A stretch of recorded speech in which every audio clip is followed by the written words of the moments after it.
Tutte questa mascherina, marico io, macchiata, caputo che carnevale si finio, si spacchi televisione che avete tagliate, si sta fanno i sordi, un gianno le minchiate. La signora malata in oncologia, ma che tristezza, avesse moruto pure con attacchi stetichezza, e l'altro mischinietto di 90 anni che morivo, ma ci mettesse la firma per arrivarci io, perché a Barbara D'Urso e sta gente senza dignità. Ci lassi l'ergastolo per crimine contro l'umanità, che tu non puoi fare un colpi di tussi per i piedi che ti trovi un fucile fondato le carriere.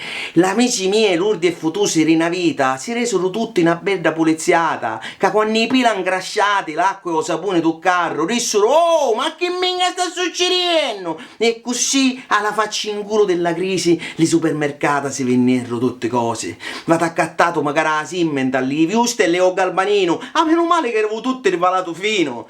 E io che arrivai tardo fui cretino, che non me la saccio manco una tinta, bottiglia di vino, si fecero le sordi con questi spacchi da mochine, si accattarri in macchinona, venendo ste mascherine. Ma come fu che pure che erano tutte istruite, si dice rintra tutte sigillate, che da professate amore e cittadinanza, e non fate trasere manco vostro frate dalla stanza. Tutta sta paura mi fa sentire strano. Ma grizzi nei carnici quando vedo un cristiano. Prima ne avevo tutte belle, aroci e belle, ora ognuno pensa solo alla propria pelle. E così ne usciro l'ordinanza e non si suona.